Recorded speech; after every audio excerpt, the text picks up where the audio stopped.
నమస్తే and welcome to the point. YCP అభ్యర్థులందరినీ కూడా ఖరారు చేసే పనిలో ఉంది ప్రస్తుతం అధికార పార్టీ.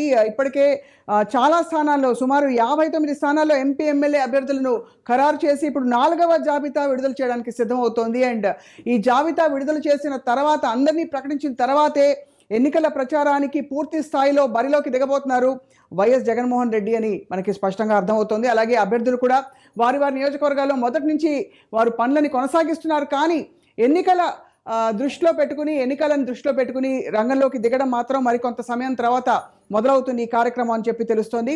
మరోవైపు ప్రతిపక్షాలు ఏ విధంగా సన్నద్ధం అవుతున్నాయి, వాళ్ళ అభ్యర్థుల ఎంపిక విషయంలో ఏం జరుగుతోంది, ఎవరికి ఎన్ని సీట్లు, పొత్తుల మాట ఏంటి, ఈ విషయంపై ఇంకా స్పష్టత రావట్లేదు.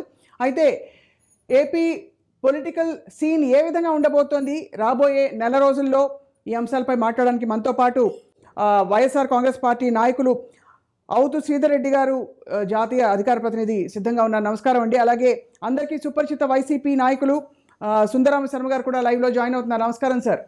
నమస్తే. నమస్తే అండి. సుందరామ శర్మ గారు, ఏం జరుగుతోందండి? అభ్యర్థుల ఎంపిక విషయంలో చాలా కసరత్తు చేసి చాలా ఒక శాస్త్రీయ దృక్పథంతోనే ముందుకెళ్తున్నట్టు కనిపిస్తోంది.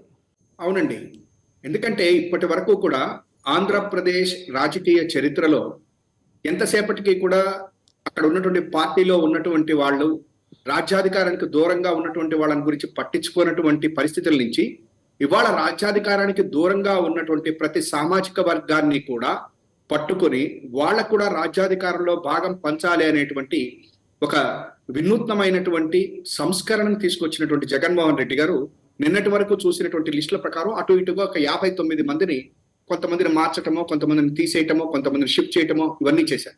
ఇప్పుడు కొంతమంది, ఇప్పుడు మనకు వస్తున్న వార్తల ప్రకారం ఇప్పుడు ఉన్నటువంటి ఇంకొక లిస్టు, ఆ లిస్ట్ లో కూడా ఒక 8 మంది ఎంపీలు, ఒక 6 ఎంతమందో ఎమ్మెల్యేలు, వాళ్ళకి తీస్తారా లేకపోతే షిఫ్ట్ చేస్తారా ఏదో కూడా జరగేటువంటి అవకాశాలు కనిపిస్తున్నాయి.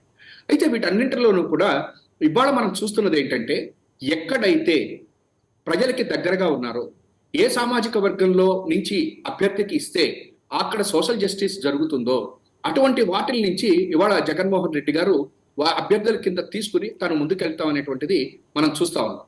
అయితే ఇవాళ రోజున మన అభ్యర్థుల దగ్గర నుంచి ఆయన తీసేసినటువంటి వాళ్ళని, కొంతమందిని వాళ్ళు వచ్చి ఇప్పుడే లొకేషన్ కలిశారు, ఇవాళ బాబు గారిని కలిశారు అని చెప్పుకుంటా వాళ్ళు ఒక రకమైనగా చెప్పాలంటే ఆ యొక్క ఈర్ష్యా ద్వేషాలను కక్కుతున్నారు. కానీ నిజానికి వాళ్ళు ఒకటి అర్థం చేసుకోవాల్సింది ఏంటంటే, 43 సంవత్సరాల ఒక ప్రాంతీయ పార్టీ రాష్ట్రంలో దరిదాపుగా 20 సంవత్సరాల అధికారంలో ఉండి అభ్యర్థులు లేకుండా ఇవాళ జగన్మోహన్ రెడ్డి గారు నేను సీట్ ఇవ్వను అంటే వాళ్ళని పట్టుకుని ఎట్లాగోట్లా మా దగ్గరికి వచ్చేయండి, రెడీగా ఉన్నది.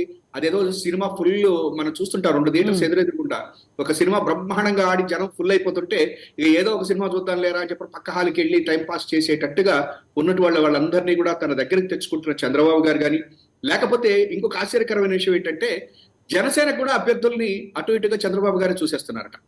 ఎందుకని చెప్పి ఆయన కూడా దొరకట్లేదట, ఈయనకి దొరకట్లేదు. అందుకని ఆయన ఏం చేస్తున్నాడంటే, మన ఇద్దరం కలిసి ఒకటే లిస్ట్ ఇద్దాము, నా పార్టీలోకి వచ్చినటువంటి వాళ్ళని నీ దగ్గరికి పంపిస్తా, అందులో నేను చేస్తాను.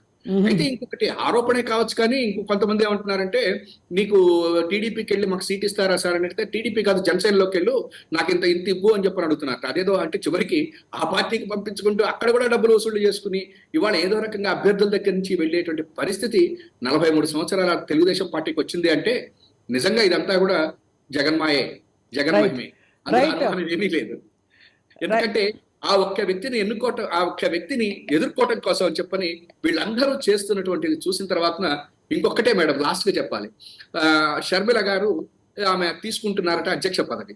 దాని గురించి కూడా వీళ్ళు రాస్తున్నప్పుడు నాకేమనిపించిందంటే, ఇక చంద్రబాబు గారు నిన్నటి దాకా ఉన్నటువంటి జనసేన రిటైర్ అయిపోయి పెవేలియన్లో అన్నా చెల్లి పోటీ పడి ఆడుతుంటే వీళ్ళు పెవేలియన్ లో కూర్చొని చూసేటువంటి పరిస్థితికి వెళ్ళిపోయారు అంటే, ఇంక ఈ ఆంధ్రప్రదేశ్ లో మనం చెప్పొచ్చు, ఈ తెలుగుదేశం, జనసేన, ఈ కమ్యూనిస్టులు, కాంగ్రెస్ పార్టీ అసలు లేనే లేదు. సరే, దాని గురించి కాంగ్రెస్ వీళ్ళందరూ కూడా ఒకే ఒక్క వ్యక్తిని ఎదుర్కోవటం కోసం అని చెప్పని ఆ వ్యక్తి ఓడి ఏమండి చెప్పండి ఆయన చేయటం కోసం అని చెప్పని వీళ్ళు చేస్తున్నటువంటి కుట్రలు, కుతంత్రాలు, వాటికి భగవంతుడు కూడా ఒక రకంగా చెప్పాలంటే ఈ జగన్ గారి పక్కనే ఉన్నాడు అనేటువంటిది నిన్న 17A కేసు చూసిన తర్వాత ఎస్ భగవంతుడు కూడా ఇక జగన్ గారు ఎంబడ ఎస్ పదా, నేను నీ ముందున్నా, నీ వెనకుంటా, నీ పక్కనుంటా, నీ విజయానికి అదేదో శ్రీకృష్ణుడు ఎట్లయితే రథాన్ని నడుపుతుంటే అర్జునుడు ఈ యొక్క కురుక్షేత్ర యుద్ధంలో ఈ యొక్క తెలుగుదేశం జనసేన చీల్చి చెండాడేటట్టుగా జగన్ గారు కనిపిస్తా ఉందండి. రైట్, చాలా కాన్ఫిడెంట్గా ఉన్నారు సుందరం శర్మ గారు. అయితే గ్రౌండ్ ఎలా ఉందన్నది మనం ఆఫ్ కోర్స్ కాలంతో చూడబోతున్నాం మరికొన్ని రోజుల్లో.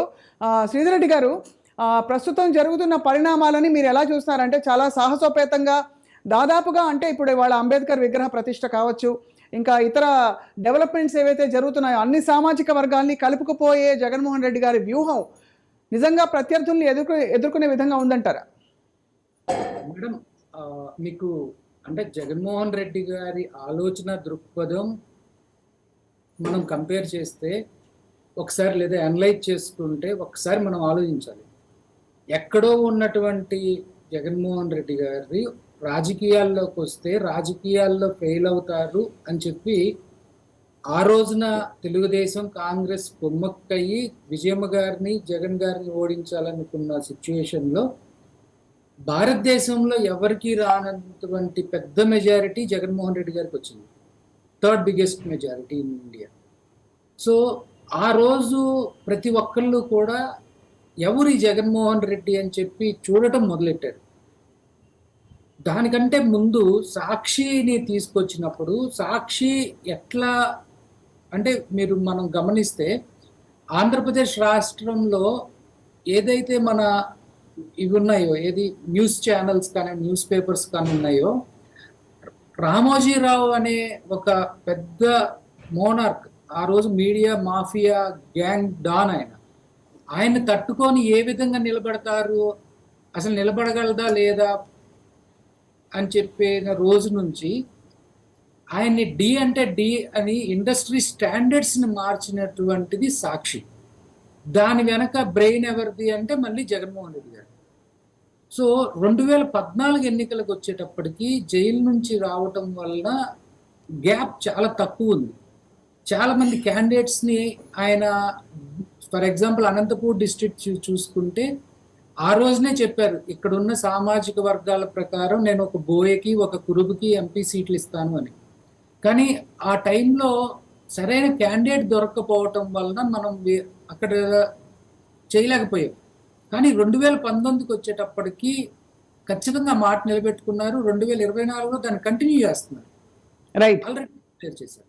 సో ఈ విధంగా మీరు గమనిస్తే ప్రతి ఒక్కటి కూడా అలాగే 2014లో గెలిచినటువంటి ఒక 4 ఎమ్మెల్యేలని 23 మంది వెళ్ళిపోయినా కానీ ఆయనతో ఉన్నటువంటి వారికి అప్పుడు టికెట్లు ఇవ్వక డినై చేశారు.